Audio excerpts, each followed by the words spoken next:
Hey, what's going on, everybody? This is Tyrone back with Tech Life. And Ookla released their report on how the carriers performed at the Super Bowl about 20 minutes ago. So I wanted to get that out to you guys as soon as possible. So here we have the average download speeds. Again, Verizon completely dominated at 297.18. Upload, a bit iffy at 9.81, but it should have still been enough to do just about anything. And average latency around 59. Now, this will be a surprise to many, but T-Mobile finished in second place at 121.93, and then their uploads were absolutely the best, as you will see also on 5G at 30.34, and then the latency is at 34. So this threw a lot of people off. They didn't expect this to happen, but T-Mobile managed to do it. So what I was thinking, so last night, as you know, Verizon was trying to expose T-Mobile. Again, this didn't come from me. This is what Verizon was doing with their marketing. They were trying to expose T-Mobile. So I made the video seeing if you guys were thinking, did they expose T-Mobile?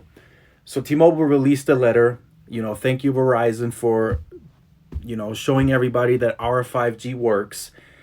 So again, they, to back up what they were saying, they did some phenomenal upgrades in and around the stadium, and they managed to come in second place in front of Sprint and At&T, which is shocking. But just to throw this in there, this is another breaking update. At&T released numbers nobody else has so far from what I've seen. At&T used 10.2 terabytes of data, well, their customers anyway, and 14.5 within a 2.1 mile radius surrounding the stadium. So there were a lot of At&T users in the area, so that kind of makes it more impressive, in my opinion, that At&T was still managing 103.68 on the download and 8.38 on the upload. So again, Sprint, really solid performance, 114.93, 6.20 on the upload, 51 on the latency. I think all carriers performed well, but Verizon just took it a step further overall. So next we have percentage of buildings with good coverage. Verizon and T-Mobile led that category all the way. AT&T in third, Sprint in fourth. Again, this is just the type of density that Verizon and T-Mobile have built. Over the years, T-Mobile has been building their network on mid-band, and Verizon has been trying to get away from the whole low-band build and also build on mid-band and high-band. So that just naturally caused them to be much better indoors, although there are still issues and problems. But both of those carriers have maintained the best in-building penetration when it comes to the density. And that just means that there's more than likely a tower much closer to a building than an AT&T and Sprint. AT&T has relied on their spectrum for some time now, so they have been covering buildings and areas from towers much further away because their spectrum allowed them to handle that.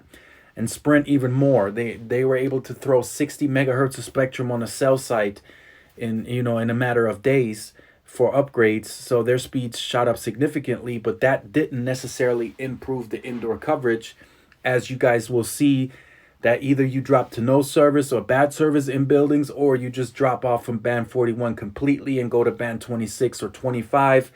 And we all know those speeds aren't the greatest on those two bands. So just keep all of that in mind. That's kind of how the in-building penetration and coverage has gone. It's gone mostly towards T-Mobile and Verizon because they have built with mid-band in mind. Next, we have some 5G speeds.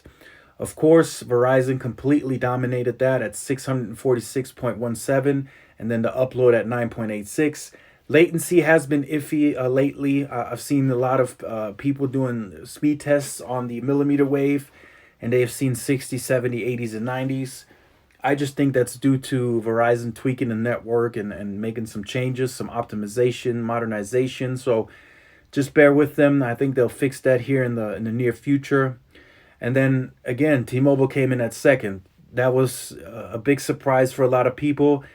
Late last night, Neville released a photo of 1,000 megabits on speeds. Of course, low band can't do that. It can't get close to those speeds, but millimeter wave can.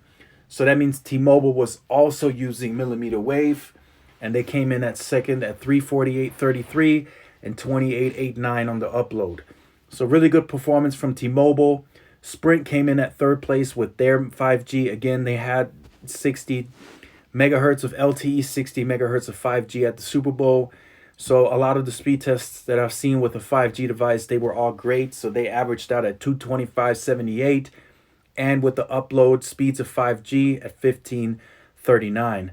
And the latency was also low from the speeds I've seen. So that's Ookla is backing that up at 15. So not that bad. Overall, all the carriers performed well. I don't think anybody had any big issues. I mean, people were, caught taking naps at the Super Bowl. That was an expensive nap there. But we'll see what the carriers report later on in terms of usage. We already have AT&T out. Now we're just waiting on Verizon, T-Mobile, and Sprint to release their usage. T-Mobile usually releases a more detailed usage in terms of what was actually being used at the Super Bowl. That's how we've been able to find out that people use Netflix and stream video and such. So just bear with me on that. I'll update you guys as soon as that comes out. But I just wanted to make this brief video. I will leave the full Ookla report in the description down below so you guys can check that out. If you are new to the channel, make sure you like, share, subscribe.